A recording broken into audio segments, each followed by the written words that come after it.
بسم اللہ الرحمن الرحیم اللہم صلی علی سیدنا محمد وعلی آل سیدنا محمد کما صلیت علی ابراہیم وعلی آل ابراہیم انک حمید مجید۔ معزز سامعین، اقامت دین عالمی غلبہ کے حوالے سے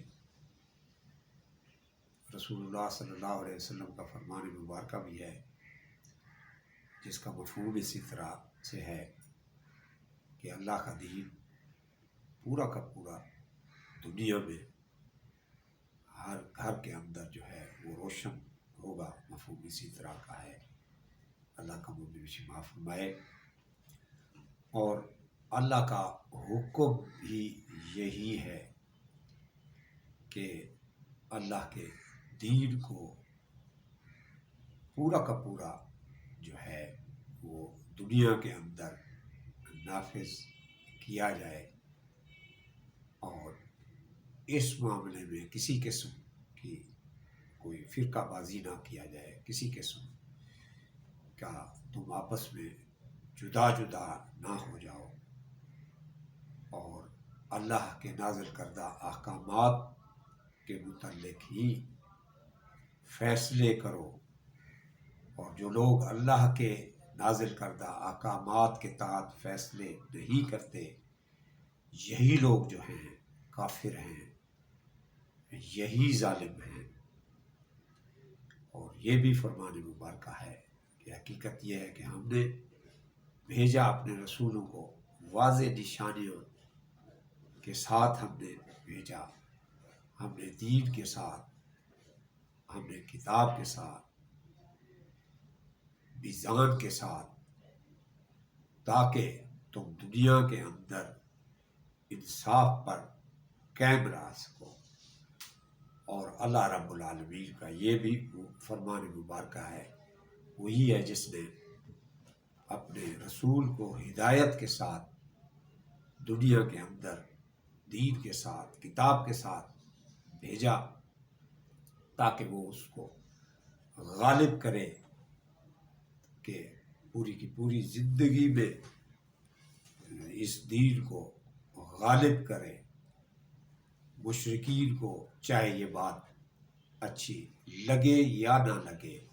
والذی ارسل رسولہ بالحق، کہ اللہ رب العالمین نے عقائد عالم صلی اللہ علیہ وسلم کو حق کے ساتھ جو ہے اس دنیا کے اندر بھیجا۔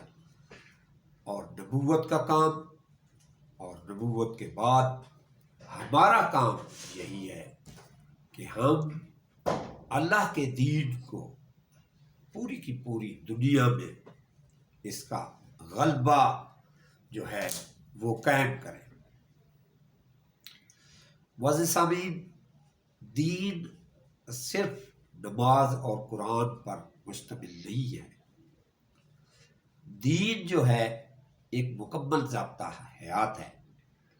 انسانوں کے لیے دین اسلام ایک مکمل ضابطہ حیات ہے، جس میں ساری چیزیں آتی ہیں۔ ایمانیات بھی آتی ہے، عبادات بھی آتی ہے، معاملات بھی آتے ہیں، تعزیرات بھی آتے ہیں، معاشرتی نظام بھی ہے، معاشی نظام بھی ہے، سیاسی نظام بھی ہے۔ انسانوں کے لیے ایک مکمل سلامتی والا نظام ہے۔ آپ یہ دیکھیں کہ آپ اس دین کو پیش کرنے والے تو بنے، باخدا میں یہ حق کی بات کہہ رہا ہوں کہ ہم نے دنیا والوں کے آگے اس دین کو پیش ہی نہیں کیا، جس کی وجہ سے آج دنیا جو ہے وہ ہم سے خائف ہے۔ دنیا والے یہ سمجھتے ہیں کہ شاید دین اسلام ہاتھ کاٹ دینا، یا سنسار کر دینا، یا پاؤں کاٹ دینا، یا سزائے موت دے دینا اسی کا نام ہے۔ باخدا یہ تو اسلام ہے، اسلام تو سلامتی کا نام ہے۔ آپ یہ دیکھیں، یہ تو سراپا سلامتی ہے، اس کا نام ہی سلامتی ہے۔ جسٹ ایسے دیکھیں کہ میں کہتا ہوں جی میں رفیق ہوں، رفیق کے معنی ہی ساتھی کے ہیں. میں جس کو بھی کہوں گا کہ میں رفیق ہوں وہ یہی سمجھے گا کہ یہ میرا ساتھی آ گیا ہے. باخدا اسلام ہے ہی سلامتی کا. اس میں قصور ہمارا اپنا ہے کہ ہم اللہ کے اس حکم کی خلاف ورزی کرتے ہیں جس میں اللہ کہتا ہے یا ایھا الذین آمنوا ادخلوا فی السلم کافہ، کہ پورے کے پورے اسلام کے اندر داخل ہو جاؤ. ہم بذات خود نماز تک نہیں پڑھتے. آپ اندازہ لگائیں، آقا دو عالم صلی اللہ علیہ وسلم کے پاس جب طائف کے بنو ثقیف والے لوگ آئے اور انہوں نے یہ اجازت مانگی کہ ٹھیک ہے ہم آپ کے دین کے اندر داخل ہو جاتے ہیں لیکن آپ ہمیں نماز پڑھنے کے لیے اجازت دے دیں کہ ہم نماز نہیں پڑھیں گے. محبوب خدا نے اس وقت بآواز بلند یہ فرمایا جس کا مفہوم یہ ہے کہ وہ دین ہی نہیں ہے جس میں نماز نہیں ہے. اندازہ لگائیں. ہم کہتے ہیں کہ دین اسلام دنیا پر آ جائے، اسلام پاکستان میں آ جائے، اسلام امریکہ میں آ جائے، اسلام ہندوستان میں آ جائے. او بھائی کیسے آئے گا؟ ہم بذات خود نماز نہیں پڑھتے. اگر ہم نماز پڑھ بھی رہے ہیں تو ہمارا کھانا پینا حرام کا ہے. ہم نماز پڑھ رہے ہیں، ہم نے کھایا ہوا حرام ہے. ہم نماز پڑھ رہے ہیں، ہمارا کپڑا حرام کا ہے. کیا اللہ تعالیٰ کی مدد ہمارے پاس آئے گی؟ دین کا غلبہ خود بخود لوگ آئیں گے دین کے اندر جس وقت ہم صحیح ہو جائیں، ہم درست ہو جائیں. کون نہیں چاہتا سکون کو؟ کون نہیں چاہتا امن کو؟ کون نہیں چاہتا آرام کو؟ باخدا دین کی کیفیت یہ ہوتی ہے کہ جو سربراہ مملکت ہوتا ہے وہ خادم عوام ہوتا ہے. ہماری کیفیت یہ ہے کہ ہمیں سربراہ تک رسائی حاصل نہیں ہوتی. کیوں نہیں ہوتی؟ میں اکثر کہتا رہتا ہوں جب حکمران اپنی حفاظت پہ لگ جاتے ہیں تو وہ قوموں کی حفاظت کو بھول جاتے ہیں. ہمارے دین کا غلبہ اللہ کے رسول کا فرمان ہے، اللہ کا حکم ہے. یہ غلبہ ہو کے رہے گا. باقی وہ جانتا ہے کہ وہ کس سے اس کام کو لے لے.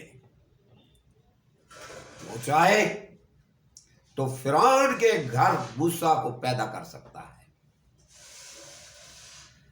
معزز سامعین، یہ ہمارے اوپر فرض ہے کہ ہم اللہ کے دین کے غلبہ کے لیے